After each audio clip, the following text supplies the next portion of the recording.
नमस्कार, मैं डॉक्टर सपना पुंदीवाल, स्त्री रोग विशेषज्ञ। इस वीडियो में आज हम वैक्सीन के बारे में बात करेंगे क्योंकि बहुत सारे प्रश्न ऐसे आ रहे हैं कि कौन से वैक्सीन है, कौन सा लेना चाहिए और उनसे जुड़े हुए तमाम प्रश्न। तो सबसे पहले हम ये जान लें कि अभी जो हमारे पास अवेलेबल वैक्सीन है जिनका सप्लाई है वो दो हैं, कोवैक्सीन और कोविशील्ड। तो सबसे पहले हम ये समझें कि दोनों वैक्सीन कैसे बने हैं, बेसिकली क्या है उनका जो वे ऑफ एक्शन है या मैकेनिज्म ऑफ एक्शन है वो क्या है, वो कैसे वर्क करते हैं। तो सबसे पहले कोविशील्ड की बात करें। कोविशील्ड हमारे यहाँ पहले आया था, ज़्यादा लोगों को लगा है। तो कोविशील्ड वैक्सीन जो है वो वेक्टर वैक्सीन है। उसमें हम क्या करते हैं कि जो एक दूसरा वायरस है एडेनोवायरस चिंपांजी एडेनोवायरस को लिया गया है, उसके अंदर कोरोना वायरस का थोड़ा सा सेगमेंट, थोड़ा सा पार्ट, स्पाइक प्रोटीन अटैच कर दिए गए हैं और फिर वैक्सीन तैयार किया गया है। वो वैक्सीन हम किसी भी इंसान में अगर डालते हैं तो वो हमारी रोग प्रतिरोधक क्षमता जो प्रोड्यूस करने वाली प्रणाली है उसको एक्टिवेट करता है और उससे हमारी एंटीबॉडीज़ बनती है और इम्यून रिस्पॉन्स आता है। तो ये जो है ये सीरम इंस्टीट्यूट ऑफ इंडिया में बन रहा है और इसकी जो टेक्नोलॉजी है वो यूके के एस्ट्राजेनेका जैसी ही है, सेम है। दूसरा वैक्सीन है Covaxin. Covaxin live killed attenuated vaccine है। मतलब जो वायरस है, कोरोना वायरस को डेड करके और उससे वैक्सीन तैयार करी गई है। उसको जब हम किसी पर्टिकुलर इंसान में इंजेक्ट करते हैं तो इम्यून रिस्पॉन्स ट्रिगर होता है और एंटीबॉडीज़ बनती है और इम्यून रिस्पॉन्स आता है।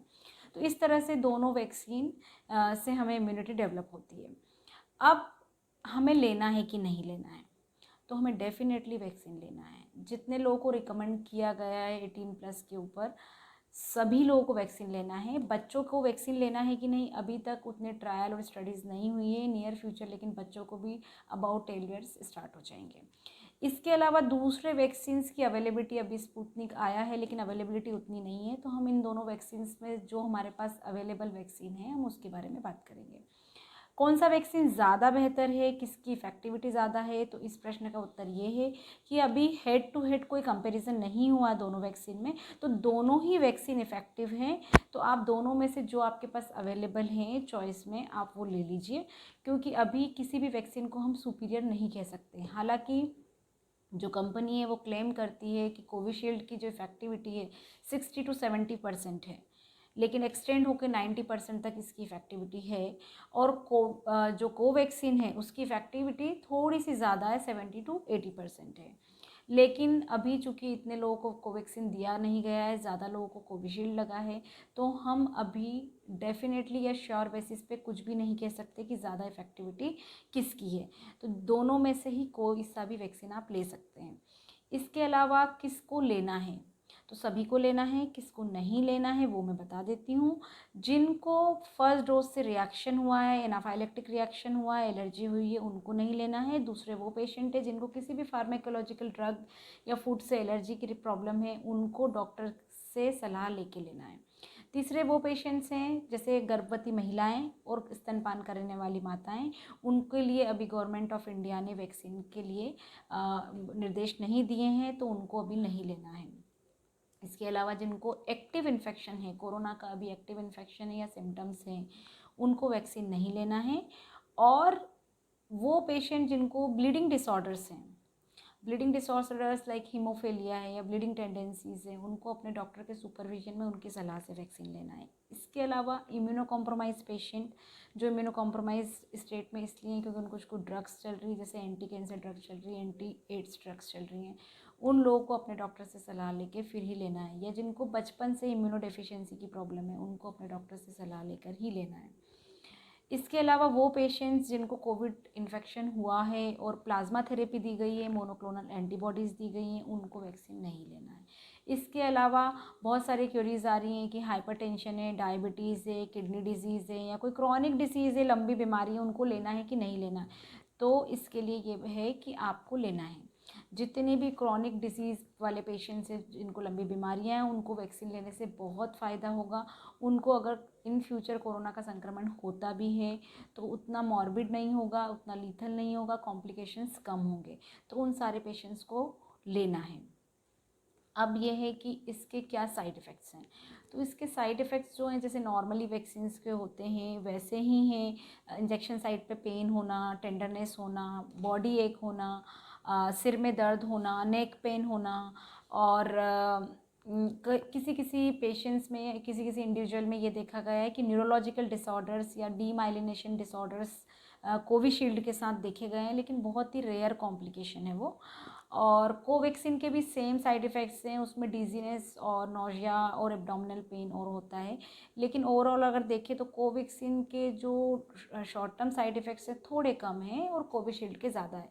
लेकिन इसके बेस पे हम ये डिसाइड नहीं कर सकते हैं कि कोई सा पर्टिकुलर वैक्सीन ज़्यादा अच्छा है। दोनों ही वैक्सीन अच्छे, दोनों ही इफ़ेक्टिव हैं, और जो साइड इफ़ेक्ट्स हैं उनसे घबराने की ज़रूरत नहीं है। आप सिंपल पैरासीटामोल अगर लेंगे तो आपका दर्द और माइल्जिया और ये सारी चीज़ें धीरे धीरे वैसे भी अपने आप 6-7 डेज़ में ठीक हो जाएगी। अब बात आती है कि अगर हमें कोविड इन्फेक्शन हो गया है, सपोज़ अभी हुआ है 15 डेज़ बैक, तो हमें लेना है कि नहीं लेना है। तो आपको वैक्सीन लेना तो है, लेकिन आपको डिले करना होगा कम से कम 4 to 6 वीक्स के बाद। आपका कोविड रिकवर होने के 4 to 6 वीक्स के बाद ही आपको ये वैक्सीन लेना है। इसके अलावा बात आती है कि इससे जो प्रोटेक्शन होगा या इससे जो इम्यूनिटी डेवलप होगी वो कितने दिनों बाद डेवलप होगी। तो इसकी जो इम्यूनिटी डेवलप होगी वो सेकेंड डोज यानी फर्स्ट डोज के जब सेकेंड डोज लगेगा उसके भी 2 to 3 वीक्स के बाद आपके अंदर इम्यूनिटी डेवलप होगी। अब महत्वपूर्ण प्रश्न ये है कि कितने अंतराल में ये वैक्सीन लेना है। ये वैक्सीन आपको, अगर आप कोविशील्ड लगवाते हैं तो अभी जो हम लोग रिकमेंड कर रहे हैं, कोविशील्ड वैक्सीन के फर्स्ट डोज के 6 to 8 वीक्स के बाद सेकेंड डोज रिकमेंड कर रहे हैं। और जो अगर कोवैक्सीन अगर आप लगाते हैं तो वो उसमें आपको 2 डोज के बीच में 4 to 6 वीक का गैप रखना है। इस बात का ध्यान रखें कि अगर आपको फर्स्ट डोज कोविशील्ड का है तो सेकेंड डोज भी कोविशील्ड का लेना है, और अगर आपको फर्स्ट डोज कोवैक्सीन का है तो सेकेंड डोज भी कोवैक्सीन का लेना है। इसलिए आप जब वैक्सीन लगवाने जाते हैं तो आपको ये पूछना है कि आपको कौन सा वैक्सीन लगा है, और सेकेंड टाइम वही वैक्सीन रिपीट करवाना है। ये वैक्सीन इंट्रामस्कुलर यानी मसल्स में लगता है, हाथ में लगता है, तो इस बात का ध्यान दें। इसके अलावा हमें एक और प्रश्न आ रहा है कि हमें बूस्टर डोज लगेगा कि नहीं। तो बूस्टर डोज के लिए अभी उतनी स्टडीज़ हुई नहीं है, तो अभी हम आपको इसके बारे में कुछ नहीं बता सकते। अगला प्रश्न आता है कि इसके बाद क्या हमें कभी कोरोना वायरस का इन्फेक्शन नहीं होगा, या हमें क्या क्या प्रिकॉशंस फिर भी रखने होंगे। तो इसके लिए मैं आपको बताना चाहती हूँ कि आपको कोरोना का संक्रमण तो वैक्सीन लेने के बाद भी हो सकता है। फर्स्ट डोज के बाद और सेकेंड डोज के पहले आपको हो जाए या सेकेंड डोज के बाद में आपको हो जाए, संक्रमण आपको हो सकता है। लेकिन ये बात डेफिनेट है कि अगर आपको संक्रमण होगा तो आपकी रिकवरी फास्ट होगी। हमें ये नहीं सोचना है कि उसके बाद हमें कोरोना कभी नहीं होगा, और हम जितने प्रिकॉशंस अभी रख रहे हैं, social distancing, mask, hand sanitization, इनका सबका हमें बाद में भी ध्यान रखना है और इन निर्देशों का बाद में भी पालन करना है। दूसरे स्ट्रेन से हमें ये प्रोटेक्ट करेगी कि नहीं करेगी। अभी दूसरे स्ट्रेन्स भी आ रहे हैं, डबल ट्रिपल म्यूटेंट स्ट्रेन्स आ रहे हैं, उनसे भी प्रोटेक्शन हमारा काफ़ी हद तक रहेगा इन वैक्सीन के द्वारा, क्योंकि जब वैक्सीन दिया जाता है तो multiple types of antibodies develop होती हैं। तो ये सारी चीज़ें मोटी मोटी हमने जान ली हैं कि हमें वैक्सीन कब लेना है, कितने डिस्टेंस से लेना है, किसको लेना है, किसको नहीं लेना है। तो इन चीज़ों का ध्यान रखना है, और वैक्सीन ज़रूर ज़रूर ज़रूर लेना है। जिन लोगों को मैंने बताया है कॉन्ट्रा इंडिकेशन है, उनको छोड़ के सभी लोगों को वैक्सीन ज़रूर लेना है। इसके डेफिनेटली बहुत सारे फ़ायदे हैं।